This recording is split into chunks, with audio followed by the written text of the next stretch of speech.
reality check again, it is specifically focused on the change management, and it talks about is the organization ready for the change।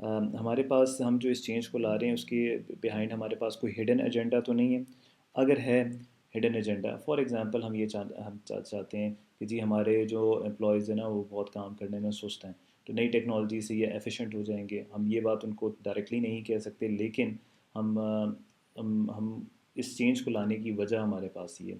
تو basically جو چیز آپ اپنے employees سے directly نہیں کہہ سکتے، we call it a hidden agenda, یا کوئی اور آپ کے پاس ریزن ہے، تو اگر وہ ہڈن ایجنڈا ہے تو وہ back of the mind management اسے کیسے ہینڈل کرے گی.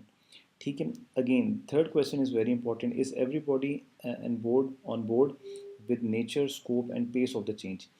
دیکھیں یہ تین چیزیں بڑی امپورٹنٹ ہیں. نیچر، ٹھیک ہے، نیچر آپ کو بتاتے ہیں کہ کس قسم کا آپ چینج لانا چاہ رہے ہیں.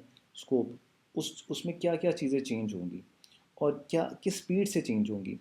تو ہم نے آرگنائزیشن میں تمام لوگوں کو، یا امپورٹنٹ ایٹ لیسٹ جو مین اسٹیک ہولڈرز ہیں ان تمام لوگوں کو ان تین چیزوں کو اپنے ساتھ رکھنا ہے کہ کیا چینج، کس قسم کی چینج آ رہی ہے، اسکوپ میں کیا کیا چیزیں چینج ہوں گی، اور پیس کس اسپیڈ سے چینج ہوں گی. تو یہ بہت امپورٹنٹ ہے. اور ہماری لاسٹ ہے واٹ آر مینجمنٹ ایکسپیکٹیشنس. تو یہ ہمارے پاس مینجمنٹ کیا امید کر رہی ہے کہ یہ چیزیں ہمارے پاس ان کا آؤٹ کم کیا ہوگا. تو وہ آؤٹ کم برے بھی ہو سکتے ہیں، وہ آؤٹ کم اچھے بھی ہو سکتے ہیں. تو that is why we call it reality check, کہ جب ہم ان تمام کویشچنس کے آنسر دے دیں گے تو ہمارے سامنے ایک کلیئر پکچر آ جائے گی، اور ہم اس میں یہ چیز کو بڑا کلیئرلی بتا سکیں گے کہ کیا ہم واقعی ہی ہم صحیح ڈائریکشن میں جا رہے ہیں، کیا ہم اپنے آپ کو دھوکہ تو نہیں دے رہے ہیں کہ جی سب کچھ صحیح ہو جائے گا جیسے پاکستان میں ہوتا ہے. ریالٹی چیک بیسکلی پاکستان میں نہیں ہوتا. ہم تمام لوگوں کو ایک اچھی پکچر دیتے ہیں، اور بیہائنڈ دا سین اگر ہم اس کو ایکچولی ایویلویٹ نہ کریں تو پھر ہمارے پاس اپیرنٹلی تو ہمیں سب کچھ صحیح لگتا ہوتا ہے، لیکن بیہائنڈ دا سین ہماری چیزیں کولیپس کرتی ہوتی ہیں. ٹھیک ہے. پھر ہمارے پاس الائنڈ اپروچ ہے. ہم نے جو ہماری ایکسپیکٹیشنز ہیں اس کے مطابق ہم نے short term and long term value کو میجر کرنا ہے. ٹھیک ہے. تو یہ بڑی امپورٹنٹ چیز ہے. اگین ہر اسٹیپ بہت امپورٹنٹ ہے.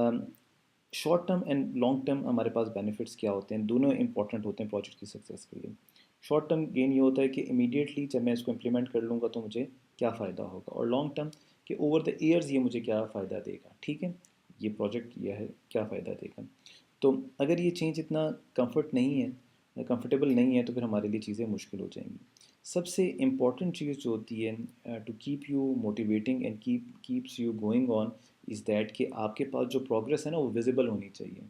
اگر میں ایک مینیجر ہوں اور میرے امپلائی کو میں ٹریننگ دے رہا ہوں اور میں انہیں کہتا جا رہا ہوں سب ٹھیک ہے سب ٹھیک ہے، نہیں، مطلب آپ کے پاس ہونا یہ چاہیے کہ کوئی چیز جب وہ کر رہے ہیں تو ان میں ان کو یہ چیز فیل ہونی چاہیے، یا ان کی پروگریس میں کوئی کلیئرلی ایک امپروومنٹ نظر آنی چاہیے، ان کے کام کرنے کے طریقے میں امپروومنٹ نظر آنی چاہیے. اس سے آپ کے پاس موٹیویشن بڑھتی ہے.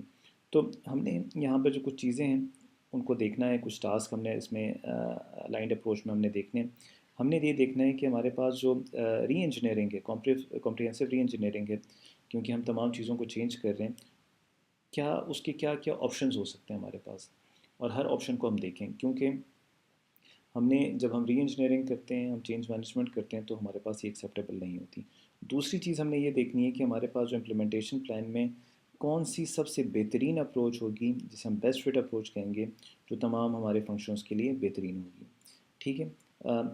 تھرڈ پوائنٹ ہم نے یہاں پر کرنا ہے، جو ہمارے پاس رزلٹس آ رہے ہیں وہ ہم مینجمنٹ کو کلیئرلی کمیونیکیٹ کریں، تاکہ ہمارے پاس ایٹ دا اینڈ ہمارے پاس جو ہماری مینجمنٹ ہو وہ ہمارے پاس سرپرائز نہ ہو. ٹھیک ہے. تو ہمارے پاس ہر لیول پہ ہم نے یہ کرنا ہے. تو ہمارے پاس یہ تمام جب چیزیں کریں گے تو ہماری جو ڈائریکشن ہے وہ کیا رہے گی، صحیح رہے گی. That is why we call it aligned approach. ٹھیک ہے. Fourth point is success dimension. یہاں پر ہم نے کیا کرنا ہے، دس از ویری امپورٹنٹ کہ ہمارے پاس جو ٹیم ہے نا وہ بہت بہترین قسم کی ہو. ٹیم ہمارے پاس سب سے امپورٹنٹ یہ فیکٹر ہے، one of the most important factor. ٹھیک ہے. کہ ہماری جو ٹیم ہو اس میں جو لوگ ہوں وہ صحیح قسم کے ہوں، ان کے جو سکلز ہیں، ان کے جو کام کرنے کا طریقہ ہے، مینجمنٹ ہے، وہ بڑی امپورٹنٹ ہونی چاہیے. ہمارے پاس جو سکلز ہونے چاہیے وہ پروسیس مینجمنٹ میں ہونے چاہیے، چینج مینجمنٹ میں ہونے چاہیے، نالج مینجمنٹ میں ہونے چاہیے، اور ہمارے پاس انڈسٹری اسکل میں ہوں گے. پروسیس مینجمنٹ میں یہ ہوگا کہ چیزوں کو کیسے مینیج کریں گے. چینج مینجمنٹ میں جو یہ چینجز آ رہی ہیں آرگنائزیشن میں اس کو کیسے ہینڈل کریں گے. نالج مینجمنٹ کی جب ہم بات کرتے ہیں تو اس میں ہمارے پاس آ جاتا ہے کہ ایک شخص اپنے کام کرنے کے طریقے سے کتنی آگاہی اسے ہے، اسے کتنی نالج ہے. اینڈ انڈسٹری اسکلس کی جب ہم بات کرتے ہیں تو ہمارے پاس آل اوور دا انڈسٹری، لیکن بزنس تو ایک ہوتا ہے اور اس بزنس میں ملٹیپل جو چیزیں ہوتی ہیں وہ انڈسٹری کہلاتی ہے. تو اوور آل انڈسٹری کی نالج بھی اسے ہونی چاہیے تو ہمارے پاس ہوتی ہے. تو ہمارے پاس جو ٹیم ورک ہے یہ سب سے امپورٹنٹ چیز ہے اس پروجیکٹ کی سکسیس کی. اینڈ فائنلی ڈیلیورنگ ویلیو آ جاتی ہے. ہمارے پاس جو ریزلٹس ہیں نا، ہمارے پاس جو پروگرس ہیں وہ کیا ہونی چاہیے، وہ ہمارے پاس میجریبل ہونی چاہیے. ہمارے پاس ہر ٹاسک ڈیفائنڈ ہونا چاہیے اور جیسے جیسے جو ٹاسک ہیں یا مائل سٹونز ہیں وہ اچیو کرتے جاتے ہیں وہ ہمارے پاس کیا ہونی چاہیے، پتہ ہمیں چلنی چاہیے کہ ہم کدھر تک پہنچ گئے، کتنے ٹائم میں پہنچیں. اور جب یہ چیز ہمارے پاس آ جاتی ہے تو اس میں سب سے امپورٹنٹ چیز جو ہوتی ہے ہمارے پاس کہ ہمارے لوگوں میں موٹیویشن آتی ہے.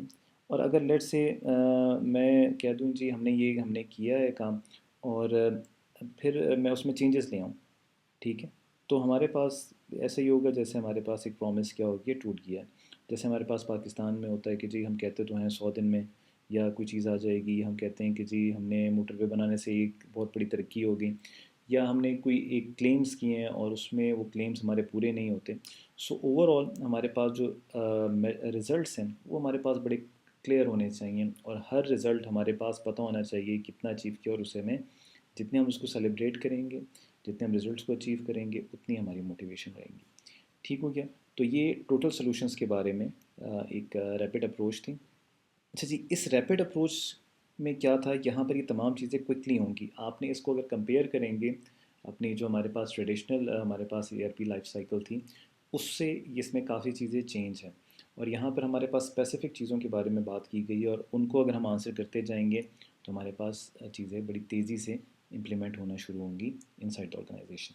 ٹھیک ہو گیا جی، یہ ہمارے پاس پہلی اپروچ ختم ہوتی ہے. یہاں پر اپنی ہم ویک نمبر 9 کی ویڈیو نمبر 2 کو اینڈ کرتے ہیں. Thank you so much.